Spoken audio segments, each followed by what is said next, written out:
to the NABS Now podcast, brought to you by the National Association of Blind Students, a proud division of the National Federation of the Blind.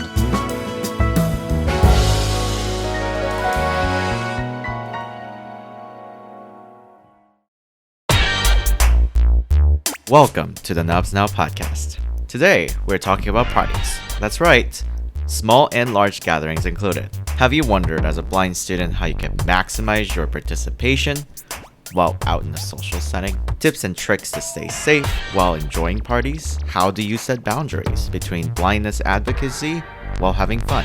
We got you covered on this one, and I'm super thrilled to introduce my co-hosts, Manal Jaffrey, who will take over the show. Enjoy the show.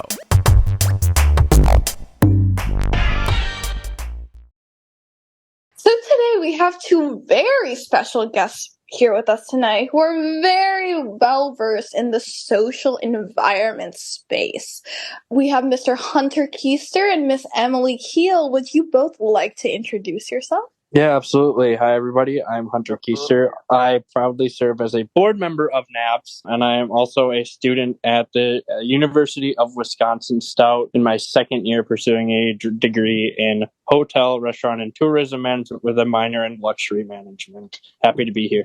Hi guys, I'm Emily. I'm the president of the Ohio Association of Blind Students. I'm in my 5th year at the University of Cincinnati. I graduate in 18 days.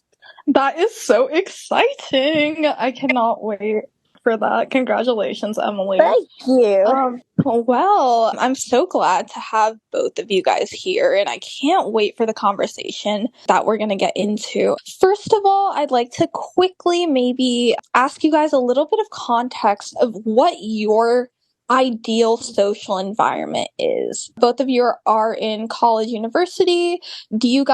Are you go out to bars? Are you more frat people? Do you guys like to be in small groups, larger groups? What is your typical weekend plans for say? I tend to gravitate towards smaller group gatherings. I love being outdoors. Whether that's a patio bar, a brewery, whatever that looks like, I tend to gravitate towards areas where I'm not going to get sensory overload, which I will feel like we'll probably get into in this podcast. But I love having intimate time with a great group of like 6 friends or less.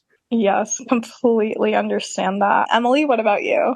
Somewhat the same. You said one of my average weekend plans. Well, I do a lot of homework on the weekends. But if I am having a fun weekend, I hang out with a lot of my friends. I'm in a sorority. It's a band sorority at my college. And I hang out with band kids. Sometimes we go places. Sometimes we hang around campus or at somebody's house.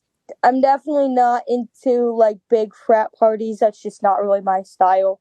But I love hanging out with people that I know or people that I actually want to get to know more.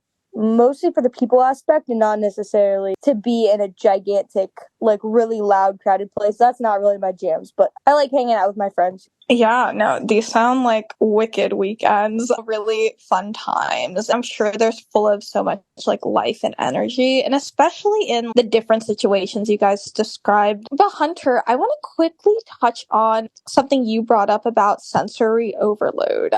I know that for me, when I go into like a big crowded, we have frats at my school, a bunch of them. So like maybe walking down frat row or like going into a big house party. Sometimes it's hard to focus and really enjoy myself or try to figure out how best to enjoy myself when there's a bunch of people talking, there is so many lights flashing, there is so many different smells going on. What is your best advice with dealing with those types of situations? I would definitely say that sensory overload is really prevalent in my life. I have some partial vision, so the lights are a really big aspect of my party going time. I would say a lot of the time when it's coming to handling it, I tend to go into it knowing that I'm going to need breaks.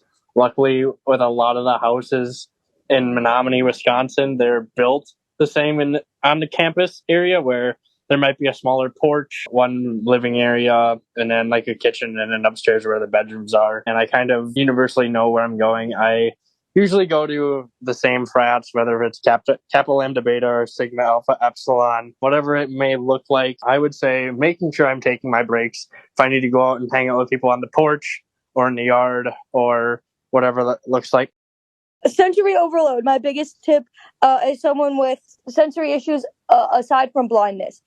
Make yourself a little goodie bag of earbuds and nose plugs. I am super sensitive to smell. Like everybody's like, nah, when you go blind, your ears get stronger. No, my nose got stronger. I'm like a hound dog over here. I smell everything, but know what you need. So be in those situations, understand yourself, you know what will help you the best in the situations. Also surround yourself with people that care about you, and it helps knowing going in what to expect.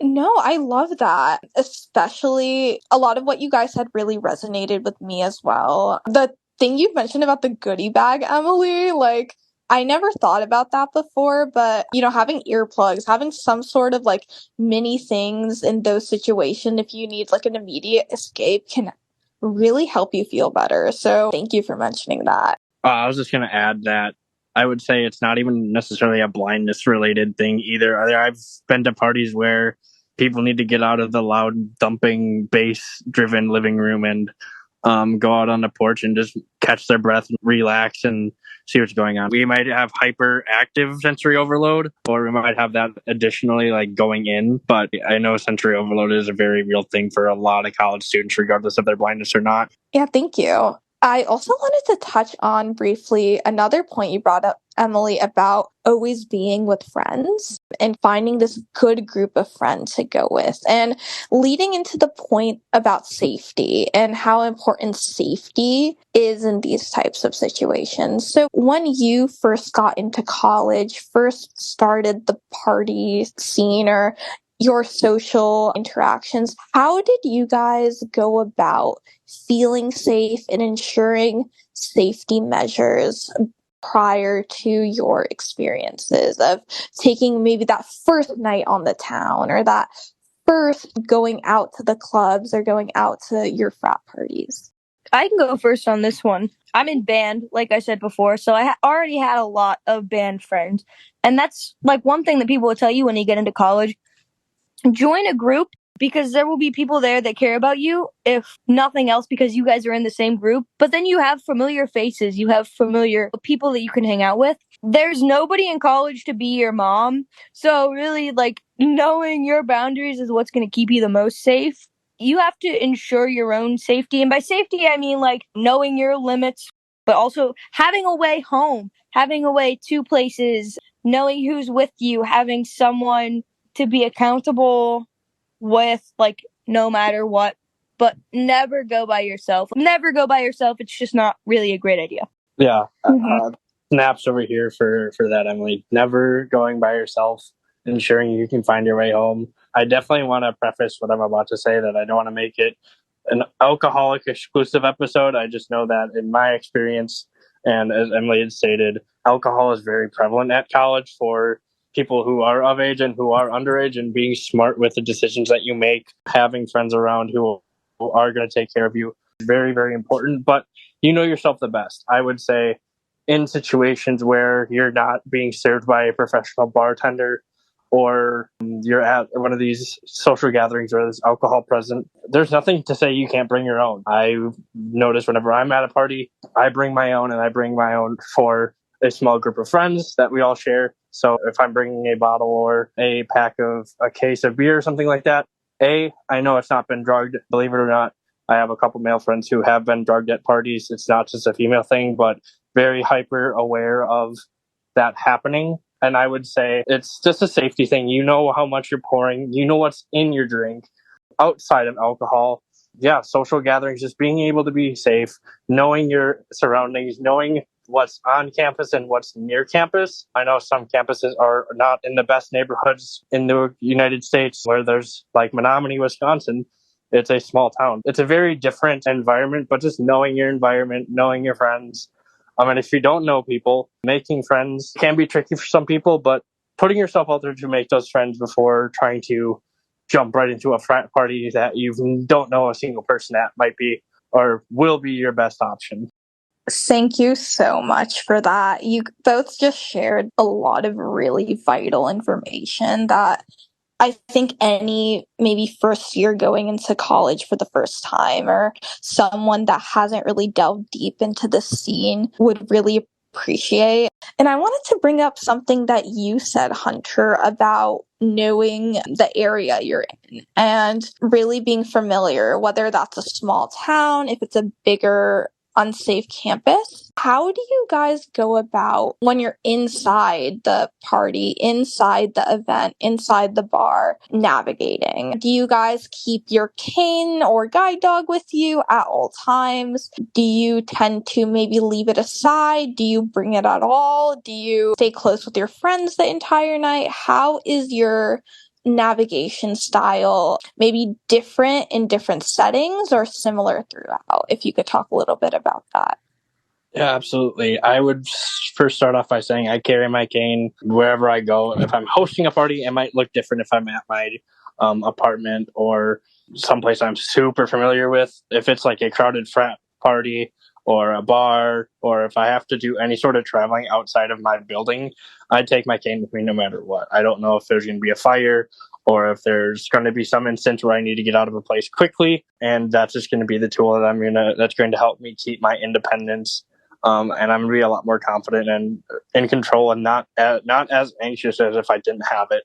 But like if it's at my own apartment or something like that, and I'm hosting, and it's not super crazy, or if I just have a couple of buddies over to watch a game or whatever, typically I'm comfortable just walking around without my cane because it's a space I spend 90% of my time in. It's my place. At parties, I also find it comfortable to, instead of trying to navigate the situation alone, relying on some of my friends, and I'll take their shoulder, and it is a great way to meet new people that way and become vulnerable with those around you. And don't be afraid to have your cane with you, but do what's comfortable for you in different settings. Something that I rely on is my friends, even in social situations where we're just hanging out. Obviously, if we're walking around and stuff, I'm independent. I do it myself. I always have my cane on me. Sometimes the situation requires different sets of mobility tools, including sighted guide. And this is where we can use the NFB philosophy to teach our friends to be sighted guides in like the most respectful way possible. The next question I want to ask you both goes off what we were talking about a little bit earlier. We talked about you using your canes inside these social situations, but I want to explore the how. So when and how did you become comfortable with using your canes so outwardly and openly? I know when I would walk down the hallway of school growing up, I felt like I was being stared off so negatively. I felt like I stuck out. I felt that no one wanted to be friends with me because I was using my cane. And I know for me, it was a really long journey to overcome. And especially in these college nightlife settings, I feel like it's a very important obstacle to try to figure out how to embrace your cane and not think of it as something against you. So I'm not sure if you guys have any personal experience, but if so, let us know how you went about overcoming this. Yeah, absolutely. I would say, and Emily, I have a little bit of a seeking suspicion we might be on the same page about this, but finding our good group of friends that accept us for who we are and accept us as their blind friend and just as a friend in general who utilizes a long white cane or a guide dog is really, really important. I try not to put myself into situations where I'm trying to have fun and I have to be an advocate for myself and have to justify why I use a cane and who I am and what my blindness is about. I'm there to relax. I'm there to have fun. I do enough NFB work and enough time where I'm volunteering my time and doing public education during the day, during the school day and stuff like that, that sometimes I just want to relax. So putting myself in positions where I am able to relax around the people that I can trust and really understand who I am as a person and really respect that. It does come with a little bit of time when it might lead to a little bit of public education because there aren't a lot of people in my experience that know what blindness is. I'm usually the first blind person they've met. And it's led to having a conversation about what my needs are and why I carry it and things like that. But yeah, like situations where you had mentioned Manahil about being stared at or being ostracized. I would say with those, it's going to happen. People have their perception of what blindness is, but really encouraging people to educate themselves should be a thing. And having people around you that are going to be able to support you and support your needs, where people are looking at you or maybe making out of pocket comments and being able to defend you too. It's not just on you to do that all the time. Like a good solid group of friends are going to have your back. I had a person come up to me when I was talking to my friends at the brewery down the road, and they're just like, "Oh, how did you dress yourself this morning? Like, you're blind. How do you match your clothes?" And my friend's like, "Dude, he puts on his pants one leg at a time, just like you." And just the fact that he wears jeans and he has a t-shirt on, like, you have this, you can do the exact same thing. You don't need vision to see what you have. He goes shopping. He has his methods of putting on his clothes and knowing what clothes he wears. Having that understanding in your friend group is very, very important. I am a huge advocate of having people to support you, but also it might take some time and you might want to educate people, but by all means, you're there to have a good time. You don't have to take that time away from you spending time with your friends to educate somebody who's ignorant. I agree. It's so annoying to have to like educate people on your off time. It's like, okay, 9 to 5, I can be an advocate and, a blind student advocate. After 5 p.m., it's my time. And like most of the time, I'm fine about, of course, I'll be respectful if you have legitimate questions. But there's always those people on the street that are like, whoa, bro, you're blind. I was like, no, just kidding. No, really, though. There's people that will doubt you every step of the way, but it's mostly from a place of ignorance. And if you just assume ignorance, then everything will be better in the long run.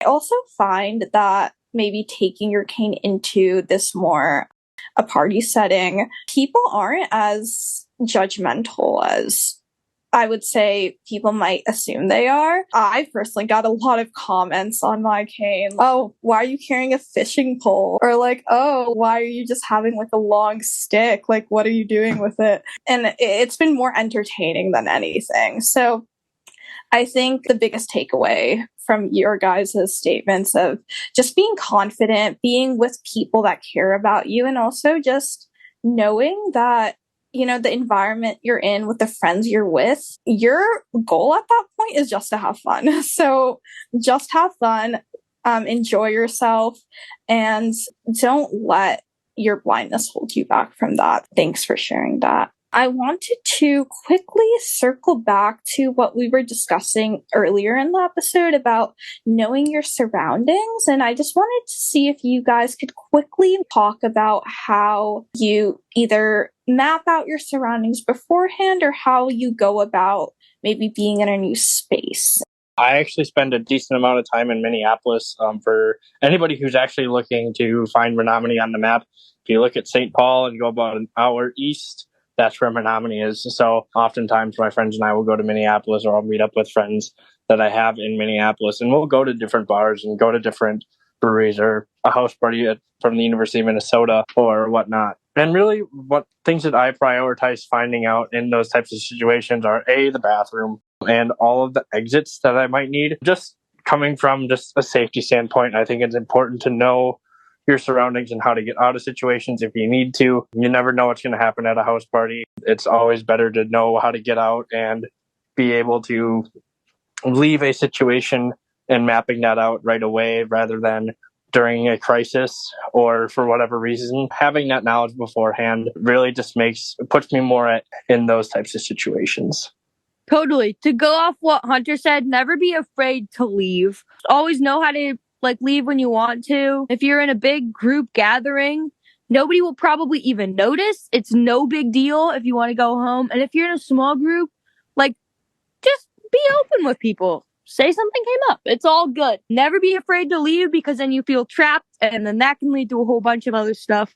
But feeling comfortable is the most freeing thing. Knowing your environment is very freeing. If you can, go early. See where, the layout of things, if that's applicable, if that's something that you can do. But really, rely on your friends. Have them be like, where's the bathroom? Have them walk you to the bathroom. Don't be afraid to ask questions. People in general want to help. Know what you need. Know how to advocate for yourself in social situations, because it's different than advocating for yourself in a professional setting. Advocating for yourself socially is more like knowing what you need in the moment. Again, like knowing yourself, knowing your surroundings, And don't be afraid to, one, be yourself, and then also don't be afraid to head out if you need to. Oh my gosh, this episode has been a journey. We have covered everything from safety to how to best act in social situations, and also like different tips and tricks you guys have to navigate them. Oh my gosh, I wish I had this when I was a freshman in college, but thank you guys so much for being on. I want to end off and something that you actually said, Emily, about being your own self-advocate and how advocating socially is a little bit different than advocating in a more formal setting, how we think maybe advocating in school. To give our listeners a little bit of your personal tips, do you guys have any last tips or suggestions or anything about advocating for yourself in a social space versus a professional or maybe academic space? Everyone has to advocate for themselves socially. Not everyone has to advocate in the classroom, like to the extent that we do, but everyone has to advocate for themselves and know what they need and know their personal boundaries. So it's not a sighted versus blind thing. It is an every person thing. And really the biggest tip that I have, not necessarily for advocacy, but it does help. Wear something that makes you feel confident. It doesn't matter what it is, but like my favorite experiences and the ones that I remember the most are the ones that I felt the most confident in. So all of those things put together. Know how you're getting home. Don't be afraid to leave. Being around people that make you feel comfortable. All of those things will combine to make a really great experience. And then the cherry on top is knowing what you need. It's really like the basis of everything, but also the thing that brings it all together is you being able to verbalize your needs, who you are as a person, and not necessarily saying it, but knowing it. So knowing yourself really well is very important. I love that answer, especially as a fashion obsessed person myself. I definitely second the wearing something that makes you confident.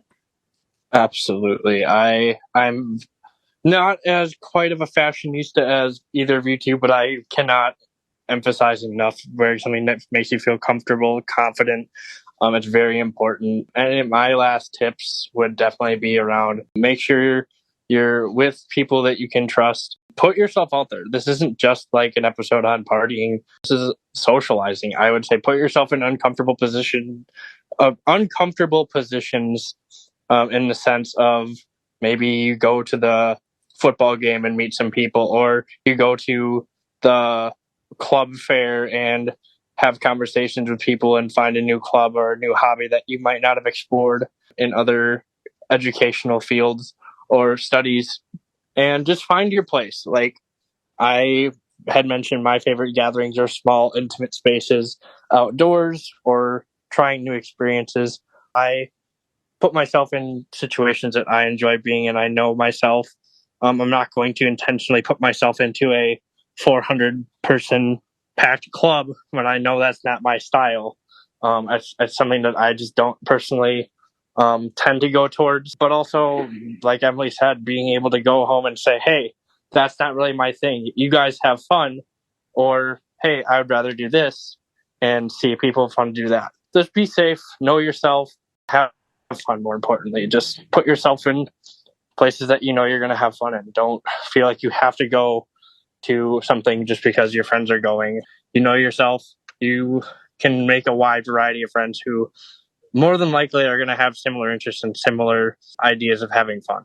Thank you both so much. I know I learned a lot, and I just really appreciate both of you coming on, spending some time with me, talking a little bit through this. Very, very appreciative, and thank you both. Thank you to our special guests, Hunter Kuester and Emily Kiehl. NABS Now is produced by Seyoon Choi and Kinshuk Tella, with help from Zilay Liebert and Sarah Luna, out of the National Association of Blind Students Content Creation Committee. Be sure to click that subscribe button wherever you catch your podcasts for new content releasing every month. And visit us on the web at nabslink.org to find links to our social media pages and even more resources for blind students. Thanks for listening.